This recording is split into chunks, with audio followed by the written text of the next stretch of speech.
They work. Okay. So they'll keep working. They're not connected to anything. Just the capsule is the only thing that's connected. So your capsule might not upload until Epic comes back up, and then you'll just enter it on a sheet of paper. Okay. So as far as that, you'll be good. All right. All right. So today we're going to be covering manual blood pressure and pulse. I know you kind of had your simulation on it already. You're kind of familiar with it, but we want to go a little bit more in detail because you're so new to learning the blood pressure and pulse. All right. So my objectives for today is to discuss and validate the manual blood pressure and pulse. I want you to be able to perform it manually, to read and analyze it, and then to understand the need for an accurate blood pressure. So, can you think of a time or when, I'm going to take this off because we're far enough away. Okay, so can you think of a time where someone might need to do a manual blood pressure or a reason? Car crash. Could be. But say you have a patient and you're noticing you're doing the blood pressure and the blood pressure is like 190 over 101 with your automatic. So that would be something, right? Or say it's low. If the blood pressure is, to me, if the blood pressure is too high, if the blood pressure is too low, let's get a manual to verify. Because it could just be that maybe one pulse is higher, maybe something is going on with one arm. So we want to check it both ways, especially if you do it the first time and it's high like that, check it again, because the next thing the nurse is going to say, hey, did you do a manual? And then you'll be like, let me go try that. And then you go back. So you definitely want to do it if something is abnormal, okay? All right, so blood pressure is the force that the blood exerts. So the systolic is pretty much the top blood pressure, and it's the maximum pressure. The diastolic is the lowest pressure. That's how you get your top number and your bottom number. So for hypertension, anything less than 90 over 60. Normal blood pressure, 120 over 80. Perfect. Pre-hypertension, anything above 120 and above 89. So the number kind of changed a little bit for pre-hypertension, but this is where a lot of people stay. You'll notice a lot of people's blood pressure is like that. And then hypertension, anything more than 140 over 90. So the computer system here will alert you. As soon as you put blood pressure in that's too high or too low, you'll get that little red mark. It'll tell you every single time. But we also have to pay attention, because when we have PD, it's a little off. The blood pressure is going to be a little off. And then sometimes... Children? Because their blood pressure is higher than ours, right? Their blood pressure pulse, everything is higher. I don't work with PD too often, so when I worked here, I was like, he's 125, and they're like, it's normal. And I was like, oh, okay. So you learn, that's little things you learn. Every once in a while we get some PD here. And then... I heard they're going to have their own little emergency section. I hope so. I hope so. But I like it. It's different. And then with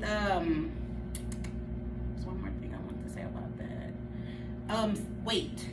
So here we have a lot of cancer patients. So sometimes if they're small, they're cachexic. Of course, a 90 over 60 blood pressure may not be hypotension for them because they only weigh 95 pounds versus you having somebody come in that's 300 pounds and their blood pressure is 90 over 60. It's definitely a problem because their blood pressure should be a little bit more normal. So that also varies as well, but that'll be up to the nurse to decide what's normal and abnormal. Okay. So this is just a picture that I really like. It's from the American Heart Association for the blood pressure categories. So it kind of explains to you the normal, the elevated, the stage 1, stage 2, stage 3. Most hospitals do abide by this, and we do. The 120 over 80, of course, 120 to 129 is the elevated. Anything over 80 is going to be elevated. Hypertension stage 1, 130, 139, and stage 2, 140 or higher. And then the hypertensive crisis will be more than 180. You will get this a lot. A lot of patients here, once they get chemo, or if they were doing the chemo at home, have you seen them have, well, you've been here 3 days, so not yet. They come in with a pump, and it causes them to go into a hypertensive crisis. So they'll come in like, I'm having palpitations, I'm having chest pain, and you'll do it, it'll be into the 180s. A lot of different chemometic drugs that we give at home can do that, especially if the patient is new. And so, of course, you won't be in a room by yourself. That's when they'll go to the R room and you'll have the nurse in there with you, but it will still be your responsibility to make sure all those vital signs are documented. If somebody's in a hypertensive crisis, we do their vital signs every 5 minutes. So it gets a lot fast-paced, and sometimes the nurses will just push you out. But we don't do that here. We're nice. So we're going to keep you in there. Okay, so blood pressure physicians have you. So when you do a blood pressure, you want the patient sitting up. You want them like sitting up. You don't want them laying down. You don't want them slouching because you want to get the perfect position. A big thing that a lot of patients do that we don't always notice is they cross their legs. You don't want their legs crossed. You don't want their arms crossed because that can give an irregular blood pressure because something is crossed. So it's cutting off a vein or artery and then it'll read incorrectly. So even if they're in bed laying down, you're like, hey, can you uncross your legs for me? Or hey, I'm going to sit you up so we can get an accurate blood pressure. Okay. Yeah, we did that yesterday. Yes. Okay. So the items needed for a blood pressure, of course, you need the cuff size. If you did notice here, we do have how many different cuff sizes? The brown, the normal, and the small, and then we have 2 extra ones for the kids. Perfect. I was gonna say we have 5. You're absolutely correct. We have 5 different sizes here that we can offer to the patient. So it's pretty much based on the patient's size. If you put the wrong cuff on a patient, especially a heavier patient, you will get a higher blood pressure. So you definitely want to make sure the blood pressure cuff actually fits.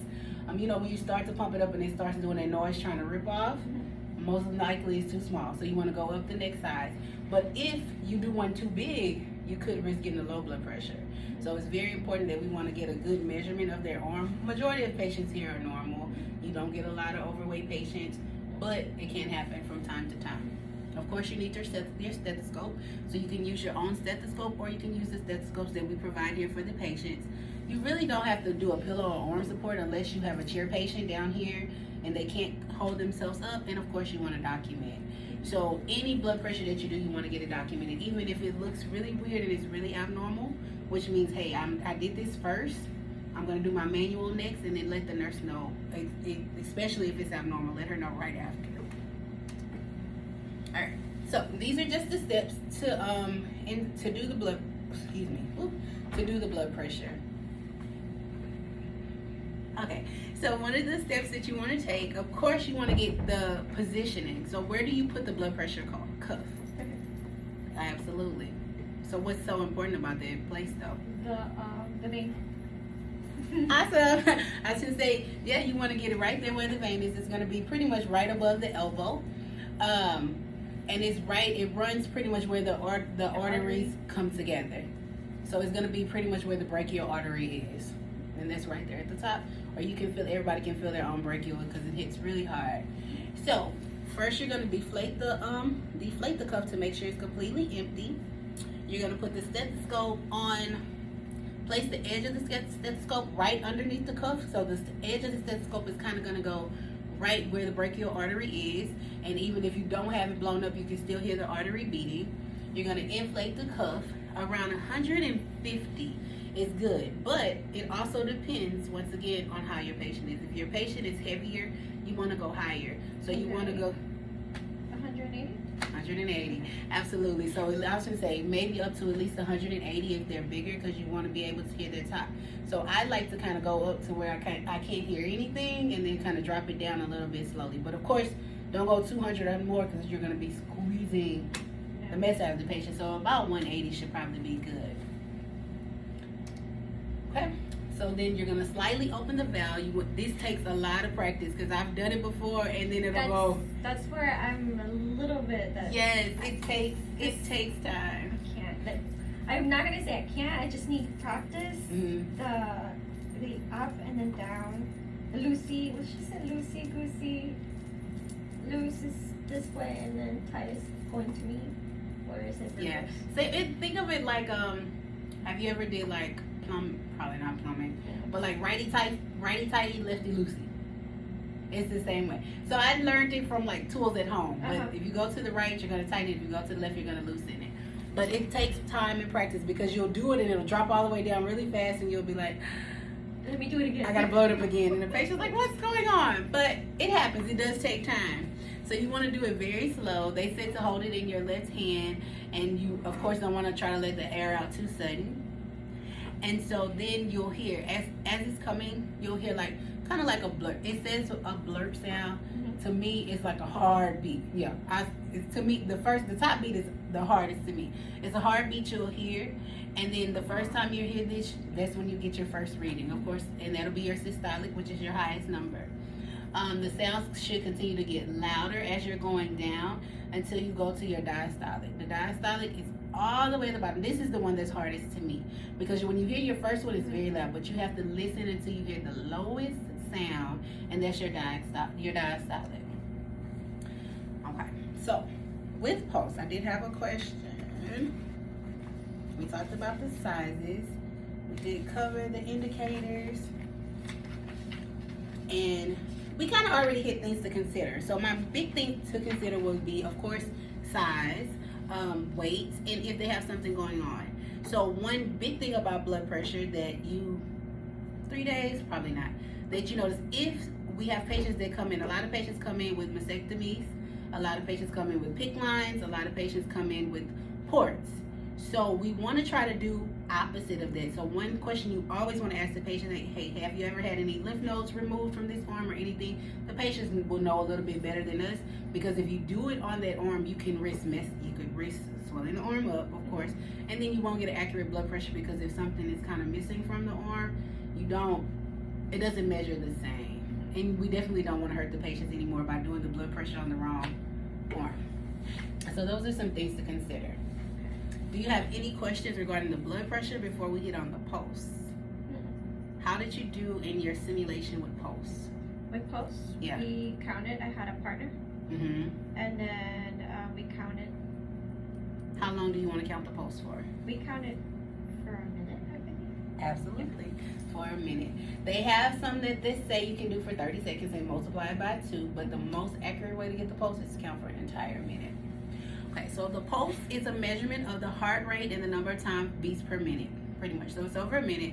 As the pulse pushes through the arteries, they contract and it measures it. So you can get the measurement of the pulse, you get a measurement of the heart rhythm. So the normal pulse for a healthy adult is 60 to 100. The pulse may fluctuate with exercise, illness, injuries, and emotions. Of course, if you're freaking out, you would expect the pulse to be higher. And then if you're not feeling too well, the pulse may be maybe. But sometimes when patients are septic, their pulse is super high because their body's trying to pump blood through really fast, right?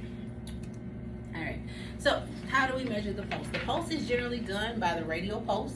The best way to get the radial pulse is to go down the thumb. If you're going down the thumb, if you drop right down, you can drop right into the radial pulse. You want to try to use 2 fingers to do it. You never want to use your thumb to do it. Why do you think that? We have a pulse in our thumb. We have a pulse in our thumb. So you will be measuring your own pulse, thinking it's the patient's pulse. Absolutely. So with this, you also want the patient sitting in a supine or a sitting position. You're going to use 2, they say 2 to 3. I think 2 is good. 2 fingertips to go down the groove of the thumb, and we're going to go down. Can you locate your own pulse? Perfect. And lightly compress against the radial. You'll hear the pulse initially, then the pulse it'll be easily palpable. Most patients' pulses are very easily palpable, unless they have some swelling or some bruising there. So we can do this pulse. Some people will do a PDO pulse, and it's pretty much the same. Or, of course, you can do it at the neck, okay? So, note the position. You begin counting on the first beat felt, and like you said, you count for how long? A minute. Okay. So, this one, based on this one, this is what I was saying. So, if the pulse is regular and it's consistent and you feel the same bounding beat every time, they will do 30 seconds times 2 and you're good.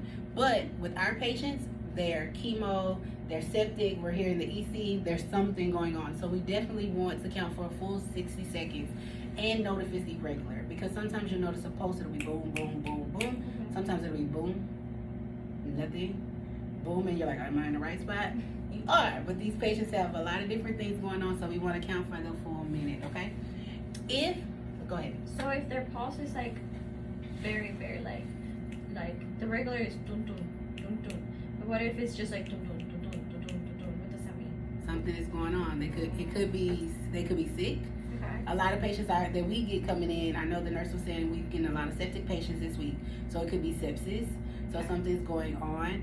Or say you're doing the radial pulsing and you can't feel it, and the patient's like, oh, well, I had cancer right there in my arm, and you're like, so maybe they had to remove some of some of those, the radial artery, or maybe a piece of it to where you can't feel it and it's abnormal. Some dialysis patients have very abnormal pulse if they have dialysis. So it kind of just depends on the medical issue that they have going on, but that's why you want to know. It'll ask, like when you go to Epic, it'll ask if it was regular, if it was bounding, if it was irregular, if it was faint. You can put that in as well, and make sure you let your nurse know, because your nurse will go back and double check as well. So if you have an irregularity, the big thing you do want to do is 2. Tell your nurse. You want to do 2. Oh, okay. So you say you did this arm and it was really weird and you were like, okay, I got it. Let me check your other arm. If they're both the same, that it could definitely be the patient. But like I said, if they had a mastectomy and they had lymph nodes removed and you check that one and it's faster or slower, you're like, okay, they have an abnormality. So we want to try to do both to get very accurate. It seems like it's a lot of tedious work, but it's really not, because you get so good and so fast at it and you're like, oh, okay, I'm already finished. Okay, that's it. And so those are my references for it. Any questions regarding blood pressure or pulse? What about anything else to do with the vital signs? How are you doing with that? I'm doing pretty good. The only thing that I'm not that fast to read the oxygen. So Josh told me to just do it a quarter and just time 4. But I still want to like be perfect at it. So I'm a little slow. Of course, I'm gonna get it with practice. Yeah, it is day. Like Cornelius yesterday, he just looked at it. He's like 17. I'm like, what? I'm like, how did you get that? This is day 3. I promise you, it gets there. But you have to keep in mind, this is the most. To me, this is the most important aspect that anybody can do on a patient, is the measurement of the vital signs, because the vital signs determine anything.